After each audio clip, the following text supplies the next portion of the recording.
One is, again, I think I hinted on this, but be in the places of the people that are doing the things you want to do. Because if you want to be mentored in data science, find the data science groups. And one way you can do that is attend some of the conferences, attend some of the workshops, the internal seminars.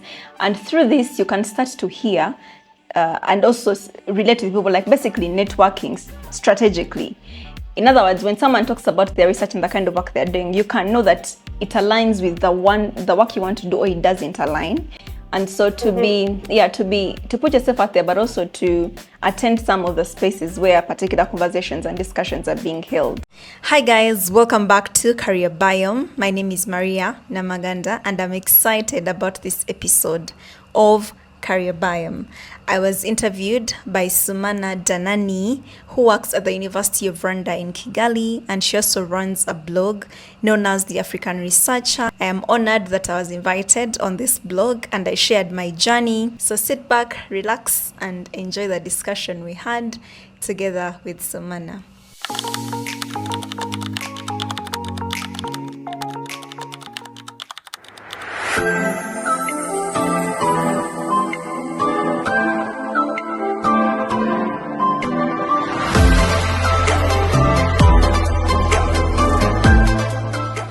And so that being said, it's really great that you described a bit more about your research and how you also try to humanize it by bringing on the scientific communications aspect.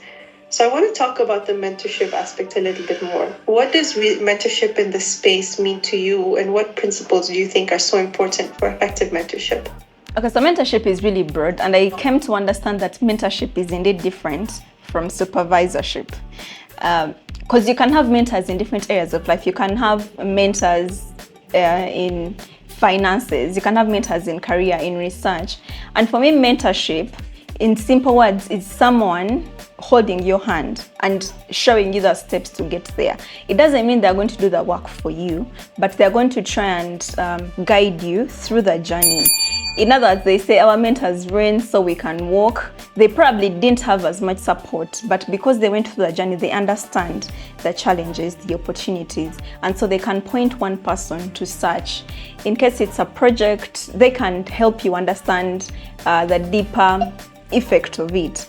And so mentorship is, for me, guidance, it is direction, and it is finding ways to do things simpler from people who understand, from knowledge experts.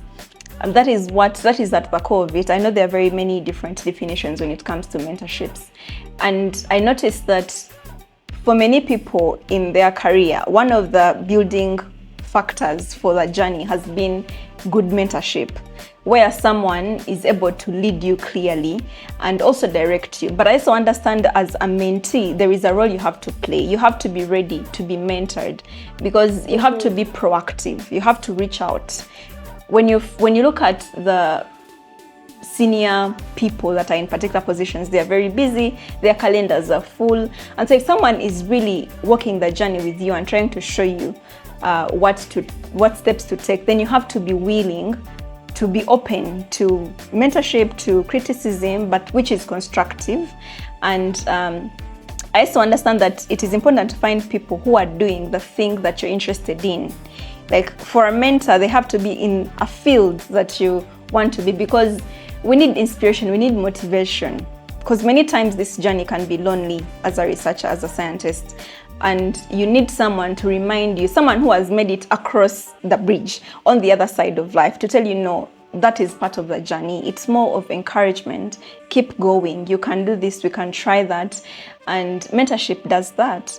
And so it helps to bridge some of those spaces and also help you to see the bigger picture.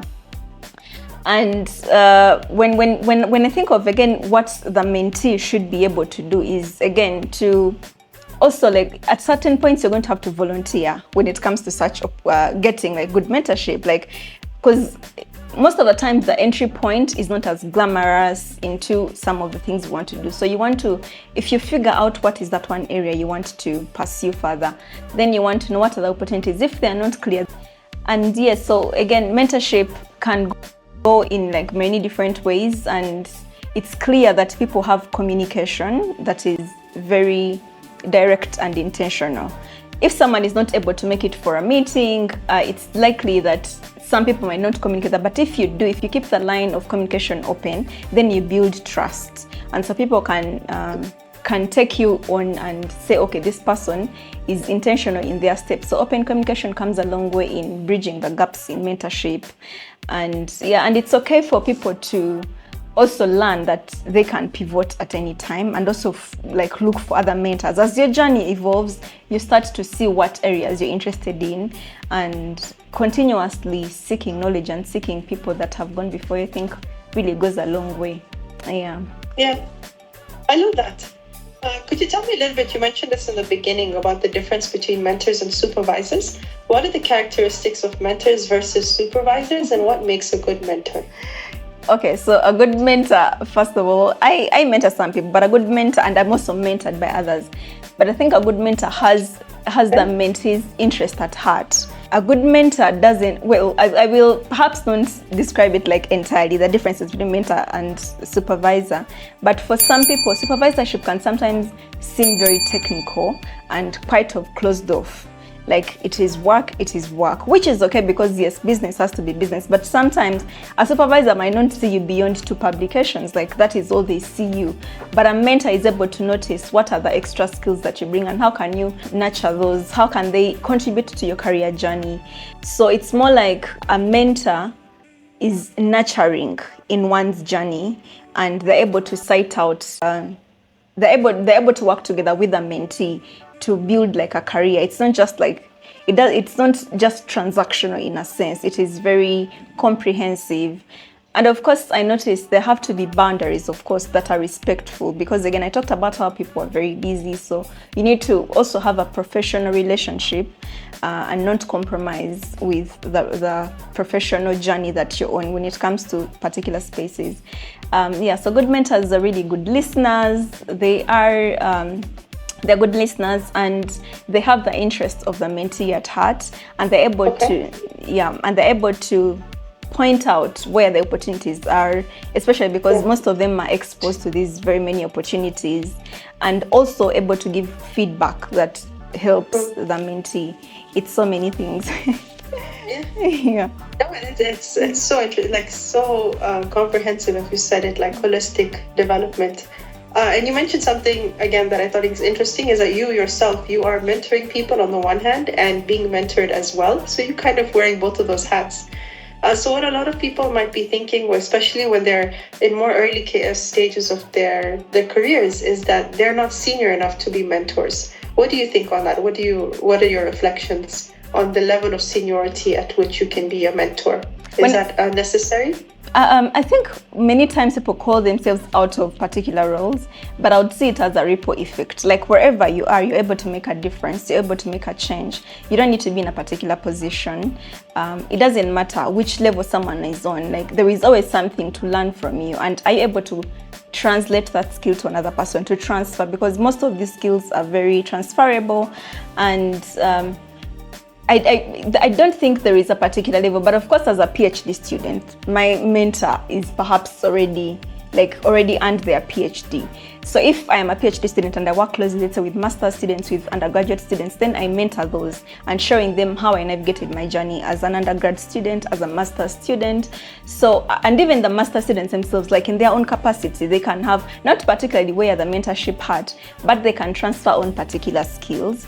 And so I think it's less about the titles themselves, but about the change we do with the people that we are with, because at every step of the journey, at every position, you're able to change a life. And that is in how you treat people around you, that is how you share opportunities, that is how you, basically, sometimes you just need to be a decent human being. Like sometimes you complicate these things. But I find that there is so much each of us can do in our own capacities to make a change wherever we are. Oh, that's powerful and so very true. So what are some of the lessons that being a mentor or even being a mentee has taught you just about yourself that's informed your research journey? Okay, one is to be open to learning, because there is so much, and to be humble really, because this journey, you cannot claim you are an expert. Even the people that have made it, I know that are in the places we admire, there is so much they're continuously learning. So to be a student for life, to always know that there is more things you can learn, and also to transfer, it's more like of a ripple effect. If I mentored well, then I can transfer whatever I have been given to another person, and so to pass on the good skills. But I think it's also important to look at like the interpersonal skills, the interrelational skills. This of course cuts into like good listening, being considerate in particular areas, because you're working with humans, not with robots. Yeah, so so it's very many things that come into. But I think I've learned a lot to be very. It has helped me to improve on my communication skills, especially with the people I work with, to be clear and to seek knowledge, seek understanding where I don't understand particular things, and also to be open to feedback. Yeah. No, I think those are all just very, very valuable lessons. I think when you mentor others, it teaches you a lot about yourself as well. It's not just that you're a teacher, but you're a learner even when you're being a mentor. So that's such a valuable perspective. Yeah. And do you have any advice for people on very concretely how to find good mentors? Because you hear stories from the scientific community about just very toxic mentor and mentee relationships. So how do you identify someone who has all of those characteristics and will really be a guide for you? One is, again, I think I hinted on this, but be in the places of the people that are doing the things you want to do. Because if you want to be mentored in data science, find the data science groups. And one way you can do that is attend some of the conferences, attend some of the workshops, the internal seminars. And through this, you can start to hear and also relate to people, like basically networking strategically. In other words, when someone talks about their research and the kind of work they're doing, you can know that it aligns with the work you want to do, or it doesn't align. And so to put yourself out there, but also to attend some of the spaces where particular conversations and discussions are being held.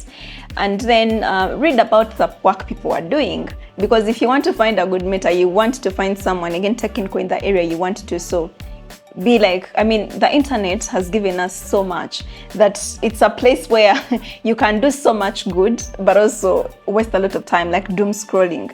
So you want to find opportunities. There is so much online, but those are the particular groups and laboratories that you can find online. And also sometimes take time to take short courses. There are very many free resources. Okay. I know I'm panobiting on these points, but like you can use internet for good, in the sense of you could find good mentors on there and start a conversation, send emails, because most of these emails are online, they're available. So how much more do you want what you want? How likely are you going to go out there and look for the mentors that you want? And then you start a conversation, follow up with them. Then of course, because again, not every person you reach out to will be responsive, because people are busy and people have priorities. You might not be in their priorities. To not take that rejection at heart, like to be okay with someone saying I'm not available, or to even someone not replying at all. And in other words, just when you're casting a net to catch fish, you just keep casting until you get that. Yeah. So it's more like until you catch the fish. So do not stop. Be relentless in the pursuit of mentorship, in the pursuit of everything that you want. I think the advice I would really give is that this journey also will have like many rejections. Either if you're applying for opportunities, or even people cannot particularly take you on. To know that a rejection is not a reflection of your worth. You are more than that. I think to sit with particular rejections as points of improvement and know, why didn't this unfold the way I thought? Where can I improve? And it takes humility, it takes self-awareness, it takes a lot of grit to look at these particular nuances and be like, okay, so where do I need to improve and how can I do better? So yeah, don't take rejections at heart. Attend very many conferences and networking events. And while there, do not also look at it as transactional, because I think somewhere along this networking thing, people have lost the art of networking, where they perhaps do not know what to maybe start a conversation with. But one way you can do is, if you read about a professor's paper or a lecturer's paper and you're interested in their work, that can be a nice breaker in not particularly a very tense way, but if you understand what research this person is working on, you can have a conversation. So yeah, like to be informed so that your conversations are not really surface level, to know how to hold a conversation with a person, so they can see what your interests are, and they don't just think, okay, this person is here for work. Because again, it's a relationship you're building, it's a connection, and it has to be beneficial to both parties. Sometimes you're going to have to do work for free, again, to volunteer, so people can know what you're capable of. And there is, again, so much to talk about. That's in topic. Yeah. So you really have to be willing to give as well as to take in it's mentorship.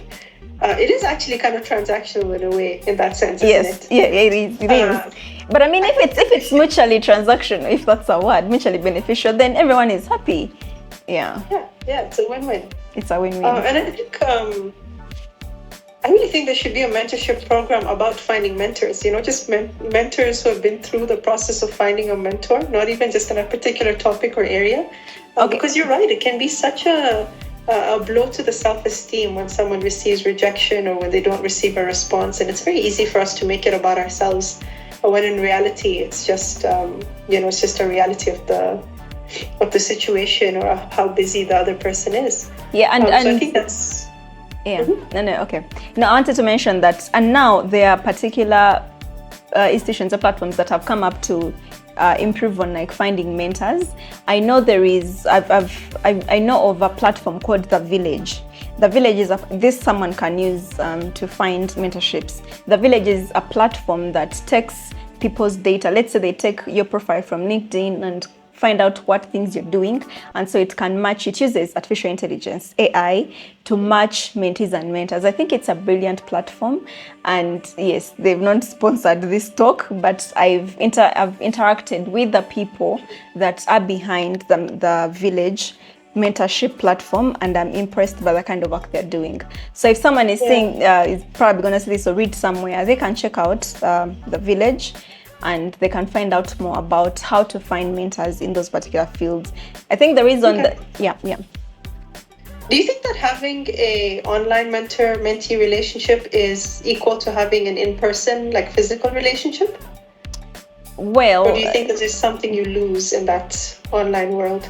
There is something you might lose, but I think both have pros and cons. For example, with the online mentorship, you're likely to remotely work with anyone, regardless of their location. And so if that is not a limitation, then you can work with anyone. But if you're limited by like physical space, then you can only see the people around your area. And sometimes people are in areas where they can't access the people they want to talk to. So the online platforms allow for bridging the space between mentees and mentors. Whilst if opportunity is there to have like an in-person mentorship, then it is so important, because I mean, again, while AI has taken over, we still are very social beings, and so there is so much you can learn in an in-person discussion. I think both of them depends on, I mean, very different contexts, but they can all be leveraged for the better, whether in person, whether online. And I know that if the online mentorship goes well, then you can actually plan for physical meetups. So it's very true. Yeah. One can lead to the other. So no, you're so right. It's a world with limitless possibilities. There's no need to kind of box ourselves into what's currently available.